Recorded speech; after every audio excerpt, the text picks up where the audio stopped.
ఎడ్ మరియు Loren Warren అనేవారు paranormal investigation ప్రపంచంలో అత్యంత ప్రసిద్ధ నామాలు. వీరిద్దరూ కలిసి అనేక హాంటింగ్ కేసులను పరిష్కరించారు మరియు అనేక ఎక్సార్సిజంలను కూడా నిర్వహించారు. కానీ వీరి జీవితంలో ఒక కేసు అలాంటిది ఉంది, అది వీరిద్దరి హృదయాలను కూడా భయపెట్టింది. అదే వారి చివరి కేసు, స్మాల్స్ ఫ్యామిలీ కేస్. ఈ కథ 1973లో అమెరికాలోని పెన్సిల్వేనియా నుండి ప్రారంభమైంది. జాక్ మరియు జానెట్ తమ ఇద్దరు కుమార్తెలతో కలిసి ఒక పాత డూప్లెక్స్ ఇంట్లోకి మారారు. వారి మునుపటి ఇల్లు ఒక హరికేన్ వరదలో ధ్వంసమైంది. ఇప్పుడు వారు కొత్త ప్రదేశానికి వచ్చారు, కొత్త కలలు మరియు మంచి జీవితం కోసం ఆశలతో. మొదట్లో అంతా బాగానే జరిగింది. కొన్ని నెలల్లోనే జాక్ తన ఉద్యోగంలో ప్రమోషన్ పొందాడు మరియు ఆ ఇంటిని మంచి డబ్బు పెట్టి రిపేర్ చెయ్యాలని నిర్ణయించాడు. కానీ ఇంటి రిపేర్ మరియు రినోవేషన్ పనులు ప్రారంభమైన వెంటనే ఇంట్లో వింతైన సంఘటనలు జరగడం మొదలైంది. క్రమంగా ఇంటిలోని వస్తువులు ఇక్కడి నుండి అక్కడికి మారడం ప్రారంభమైంది. రిపేర్ పనులకు ఉపయోగించే టూల్స్ మరియు ఎక్విప్మెంట్లు అదృశ్యమై తిరిగి అదే స్థలంలో కనిపించేవి. ఇంటిలోని ఒక గదిలో గోడలపై వింతైన నల్లటి గుర్తులు కనిపించాయి. జాక్ ఆ గుర్తుల మీద గోడలకు 3-4 సార్లు పెయింట్ వేయించాడు. కాని కొన్ని రోజుల తర్వాత ఆ నల్లటి గుర్తులు మళ్లీ కనిపించాయి. జాక్ స్వయంగా కూడా ఆ గోడలకు పెయింట్ వేశాడు. కాని 3-4 రోజుల తర్వాత ఆ గుర్తులు మళ్లీ తిరిగి వచ్చేవి. ఇంటి లైట్లు అప్పుడప్పుడు తమంతటా ఆన్ ఆఫ్ మినుక్కుమనడం ప్రారంభించాయి. ఒకసారి సాయంత్రం జాక్ టీవీ చూస్తుండగా అకస్మాత్తుగా టీవీలో మంటలు చెలరేగాయి, ఎవరో టీవీ మీద బాంబు వేసినట్లుగా. జాక్ చాలామంది ఎలక్ట్రీషియన్లను పిలిచి ఇంటి వైరింగ్ను తనిఖీ చేయించాడు. కాని ఎప్పుడూ ఎలాంటి లోపం కనిపించలేదు. ఒక రాత్రి ఇంటిలోని రేడియో అర్ధరాత్రి పూర్తి వాల్యూంలో మోగడం ప్రారంభించింది. జాక్ నిద్ర నుండి కోపంతో లేచి తన కుమార్తెలు ఏదో చిలిపి పని చేస్తున్నారేమో అని అనుకున్నాడు. కాని డ్రాయింగ్ రూంలోకి వెళ్లి చూసినప్పుడు రేడియో తనంతట తానే మోగుతోందని, ఎందుకంటే దాని తీగ ప్లగ్లో లేదని తెలిసింది. ఇలాంటివి ఇంట్లో అనేకసార్లు జరిగాయి. టీవీ మరియు రేడియో అన్ప్లగ్డ్గా ఉన్నప్పటికీ తమంతట తాము పూర్తి వాల్యూంలో ఆన్ అయ్యేవి. డ్రాయర్లు మరియు క్యాబినెట్లు తమంతట తాము తెరుచుకునేవి. ఇంటి ఉష్ణోగ్రత కూడా అకస్మాత్తుగా పడిపోయి వేసవి నెలల్లో కూడా ఇంటిలో చల్లగా ఉండేది. జాక్ మరియు జానెట్ల బెడ్రూమ్, బాత్రూమ్ రినోవేషన్ అయినప్పుడు ఏదో వింత సంఘటన జరిగింది. రినోవేషన్ తర్వాత మరుసటి రోజు జానెట్ బాత్రూంలోకి వెళ్ళినప్పుడు బాత్రూమ్ అంతా ఎవరో గీతలు పెట్టినట్లు ఉంది. రాత్రంతా ఏదో జంతువు ఆ బాత్రూంలో చిక్కుకున్నట్లు. ఈ సంఘటన తర్వాత జాక్ మరియు జానెట్కు ఇంటి నుండి భయం కలగడం ప్రారంభమైంది. ఒకసారి జానెట్ తన గదిలో ఉండగా పక్కమే ఉన్న గది నుండి తన అత్తగారు తనను పిలుస్తున్నట్లు అనిపించింది. కాని అక్కడికి వెళ్ళినప్పుడు తన అత్తగారు ఎలాంటి పిలుపు ఇవ్వలేదని చెప్పారు.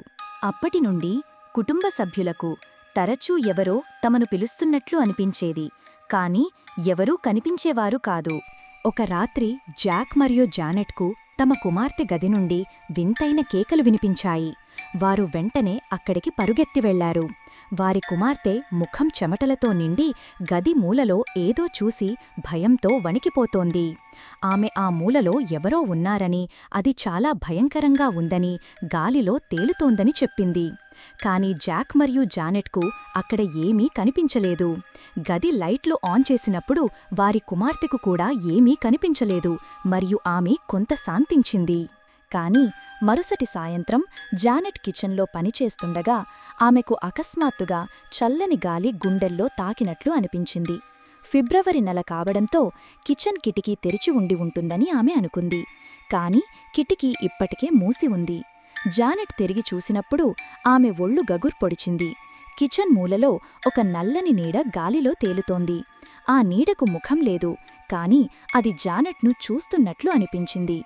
జానెట్కు తాను భ్రాంతిలో ఉన్నట్లు అనిపించింది. ఆమె చేతులు, కాళ్ళు భయంతో వణికాయి.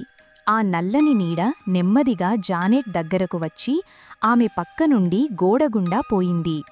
అదే రోజు జానెట్ అత్తగారు కూడా ఆ నల్లని నీడను చూశామని చెప్పారు. క్రమంగా ఆ నల్లని నీడ ఇంటిలోని అందరికీ కనిపించడం సాధారణమైపోయింది. జాక్ మరియు జానెట్కు ఇప్పుడు ఇంట్లో ఏదో ఆత్మ ఉందని నమ్మకం కలిగింది. కానీ అది ఎవరికీ హాని చేయడం లేదని వారు దానితో సహజీవనం చేయడం ప్రారంభించారు. కొంత సమయం తర్వాత జానెట్ మరియు జాక్కు కవలలు పుట్టారు. ఆ తర్వాతంతా మారిపోయింది. ఒకరోజు జాక్ తన కుమార్తెలతో లివింగ్ రూంలో కూర్చుని ఉండగా అకస్మాత్తుగా సీలింగ్ నుండి వింతైన శబ్దం వినిపించింది. ఎవరో సీలింగ్లు తవ్వుతున్నట్లు. జానెట్ పైకి చూసినప్పుడు ఆమె గుండె ఆగిపోయింది. ఆమె తన చిన్న కుమార్తెను త్వరగా తన వైపు లాగింది. ఆమె తప్పుకున్న వెంటనే ఒక పెద్ద షాండిలియర్ సీలింగ్ నుండి కింద పడిపోయింది. ఒకవేళ ఆ షాండిలియర్ కింద ఎవరైనా ఉంటే బతికి ఉండటం చాలా కష్టం. ఈ సంఘటన తరువాత జాక్ చర్చికి వెళ్లి ఒక ప్రీస్ట్తో ఇంట్లో జరుగుతున్న విషయాలను పంచుకున్నాడు. ఆ ప్రీస్ట్ వారి ఇంటికి వచ్చి ఒక బ్లెస్సింగ్ రిచువల్ చేశాడు. ఇది కొంతవరకు పూజలాంటిది. ఆ తర్వాత కొంత సమయం పాటు అన్ని యాక్టివిటీలు ఆగిపోయాయి. కాని కొంత సమయం తర్వాత అన్ని సంఘటనలు మళ్లీ ప్రారంభమయ్యాయి. ఈసారి అవి మరింత తీవ్రంగా ఉన్నాయి. కిచెన్లోని ఏదో ఒక ఉపకరణం మంటలు చెలరేగేది, లేదా ఇంటి బల్బులు తమంతట తాము పగిలిపోయేవి. ఇంటిలోని కుటుంబ సభ్యులకు తరచూ వస్తువుల వల్ల గాయాలు అయ్యేవి. ఒకసారి ప్రీస్ట్ బ్లెస్సింగ్ రిచువల్ చేసిన వెంటనే స్మాల్ ఫ్యామిలీ యొక్క కుక్క వింతగా చప్పరించడం మరియు గట్టిగా మొరగడం ప్రారంభించింది. అందరి కళ్ల ముందే అది గాలిలోకి ఎగిరి వెనుక గోడకు బలంగా కొట్టుకుంది. ఆ కుక్కకు చాలా గాయాలయ్యాయి. కాని ఆ రోజు జరిగిన సంఘటన స్మాల్ ఫ్యామిలీని పూర్తిగా కలచివేసింది. సంవత్సరాలు గడిచిపోయాయి, కాని వారి సమస్యలకు ఎలాంటి పరిష్కారం దొరకలేదు. అప్పుడు ఎవరో వారికి ఎడ్ మరియు లోరెన్ వారెన్ గురించి చెప్పారు. జాక్ తన కుటుంబం మరియు ఇంటిని కాపాడమని ఎడ్ మరియు లోరెన్ వారెన్లను కలవడానికి వెళ్లాడు. అతను వారి కార్యాలయంలోకి అడుగుపెట్టినప్పుడు అతని ముఖంలో భయం మరియు నిరాశ స్పష్టంగా కనిపించాయి. జాక్ తన ఇంట్లో జరుగుతున్న వింత సంఘటనలను, నల్లని గుర్తులు, తమంతట తాము మోగే రేడియో, టీవీలో మంటలు మరియు తన కుమార్తెలను భయపెట్టే నల్లని నీడ గురించి వివరంగా చెప్పాడు. అతను కన్నీళ్లతో, దయచేసి మా కుటుంబాన్ని, మా ఇంటిని కాపాడండి. ఈ ఆత్మ మా జీవితాలను నాశనం చేస్తోంది. దయచేసి రాబోయే ఆదివారం మా ఇంటికి రండి అని వేడుకున్నాడు. ఎడ్ మరియు లోరెన్ జాక్ యొక్క బాధను అర్థం చేసుకుని అతని కథను జాగ్రత్తగా విన్నారు. లోరెన్ తన పారానార్మల్ సామర్థ్యాలతో జాక్ వివరించిన సంఘటనలలో ఒక శక్తివంతమైన డెమన్ ఉనికిని అనుభవించింది. ఎడ్ తన అనుభవంతో ఈ కేసు సాధారణ హాంటింగ్ కంటే చాలా ప్రమాదకరమైనదని గుర్తించాడు. వారు జాక్తో, మేము రాబోయే ఆదివారం మీ ఇంటికి వస్తాము. మీ కుటుంబాన్ని కాపాడడానికి మేము మా వంతు ప్రయత్నం చేస్తాము. కాని ఇది సులభమైన పోరాటం కాదు. మీరు సిద్ధంగా ఉండాలి అని చెప్పారు. ఎడ్ మరియు లోరెన్ వారెన్ స్మాల్స్ ఫ్యామిలీ ఇంటికి వచ్చినప్పుడు ఇంటిలోని వాతావరణం ఒక్కసారిగా బరువెక్కింది. లోరెన్ ఒక పారానార్మల్ సెన్సిటివ్ వ్యక్తిగా ఇంట్లోకి అడుగుపెట్టగానే ఒక శక్తివంతమైన చీకటి శక్తిని అనుభవించింది. ఆమె జాక్ మరియు జానెట్తో మాట్లాడి ఇంటిలో జరిగిన అన్ని సంఘటనల గురించి వివరంగా తెలుసుకుంది. ఎడ్ ఒక అనుభవజ్ఞుడైన డెమనాలజిస్ట్ ఇంటిని పరిశీలించడం ప్రారంభించాడు. అతను గోడలపై ఉన్న నల్లని గుర్తులను, బాత్రూంలోని గీతలను మరియు ఇంటిలోని అసాధారణ ఉష్ణోగ్రత మార్పులను గమనించాడు. లోరెన్ ఒక రాత్రి ఇంటిలో ధ్యానం చేస్తున్నప్పుడు ఆమెకొక దృశ్యం కనిపించింది. ఆ ఇంటిలో ఒకప్పుడు ఒక దుష్టశక్తి బంధించబడిందని, రినోవేషన్ పనుల వల్ల ఆ శక్తి విడుదలయ్యిందని ఆమె అనుభవించింది. ఆ నల్లని నీడ ఒక సాధారణ ఆత్మ కాదని, అది ఒక డెమన్ అని లోరెన్ గుర్తించింది. ఈ డెమన్ స్మాల్స్ ఫ్యామిలీని బలహీనపరచడానికి ప్రయత్నిస్తోందని మరియు వారి కవల కుమార్తెలపై దాని దృష్టి ఎక్కువగా ఉందని ఆమె హెచ్చరించింది. ఎడ్ మరియు లోరెన్ చర్చి నుండి ఎక్సార్సిజంకు అనుమతి పొందడానికి సాక్ష్యాలను సేకరించడం ప్రారంభించారు. వారు ఇంటిలో కెమెరాలు మరియు రికార్డర్లను ఏర్పాటు చేశారు. ఒక రాత్రి వారి కెమెరాలు ఆ నల్లని నీడను స్పష్టంగా రికార్డు చేశాయి. అది జానెట్ యొక్క కవల కుమార్తెల గదిలో తేలుతూ వారిని చుట్టుముట్టింది. ఈ సాక్ష్యం చర్చిని ఒప్పించడానికి సరిపోయింది మరియు ఒక ఎక్సార్సిజంకు అనుమతి లభించింది. ఎక్సార్సిజం రోజు ఎడ్ ఒక అనుభవజ్ఞుడైన ప్రీస్టుతో కలిసి శక్తివంతమైన రిచువల్ నిర్వహించడానికి సిద్ధమయ్యాడు. ఇంటిలోని గాలి భారీగా మారింది మరియు ఒక భయంకరమైన శక్తి ఉనికిని చూపించడానికి ప్రయత్నించింది. గోడలు వణికాయి, ఫర్నిచర్ కదిలింది మరియు ఒక గర్జన వంటి గొంతు ఇంటిలో ప్రతిధ్వనించింది. లోరెన్, జానెట్ మరియు ఆమె కుమార్తెలను రక్షించడానికి వారి చుట్టూ ప్రార్థనల సర్కిల్ ఏర్పాటు చేసింది. ఎక్సార్సిజం మధ్యలో అనూహ్యమైన సంఘటన జరిగింది.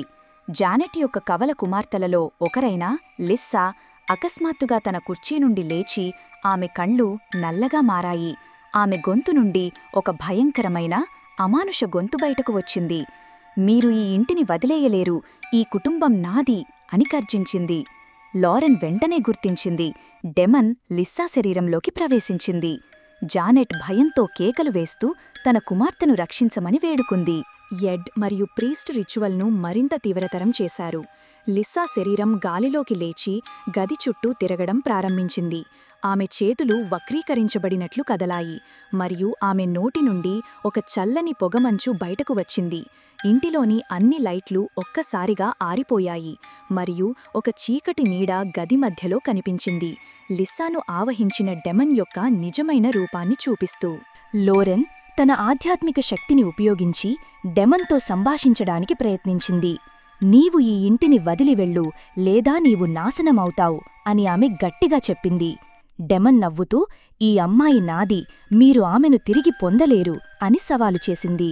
కాని ఎడ్ ప్రీస్ట్తో కలిసి లాటిన్లో పవిత్ర ప్రార్థనలను చదవడం కొనసాగించాడు. గంటల తరవారి జరిగిన తీవ్రమైన ఆధ్యాత్మిక పోరాటంలో లిస్సా శరీరం వణిగిపోతూ ఒక భయంకరమైన కేకతో డెమన్ ఆమె శరీరం నుండి బయటకు వచ్చింది. ఒక నల్లని పొగ ఆమె నోటి నుండి బయటకు రాగా అది గోడల గుండా అదృశ్యమైంది. స్మాల్స్ ఫ్యామిలీ ఎట్టకేలకు శాంతిని పొందింది. లిస్సా మళ్లీ సాధారణ మానవురాలిగా మారింది. ఆమె ఆరోగ్యం క్రమంగా కుదుటపడింది. జాక్ మరియు జానెట్, ఎడ్ మరియు లోరెన్కు హృదయపూర్వక కృతజ్ఞతలు తెలిపారు. వారు ఆ ఇంటిని వదిలి కొత్త ప్రదేశంలో కొత్త జీవితాన్ని ప్రారంభించారు. కానీ ఆ భయంకరమైన రాత్రి జ్ఞాపకాలు, లిస్సాను ఆవహించిన డెమన్ యొక్క చీకటి నీడ వారి మనసులలో ఎప్పటికీ మిగిలిపోయాయి. హాయ్ ఫ్రెండ్స్, మీరు నా వీడియో చూసినందుకు చాలా థ్యాంక్స్. మరిన్ని ఎక్సైటింగ్ మరియు డార్క్ తెలుగు స్టోరీస్ కోసం ప్లీజ్ నా ఛానల్ని లైక్ చేయండి, షేర్ చేయండి మరియు సబ్స్క్రైబ్ చేసేయండి. మీ సపోర్ట్ నాకు చాలా ఇంపార్టెంట్. సో ప్లీజ్ నా ఛానల్కి మద్దతు ఇవ్వండి. Thank you.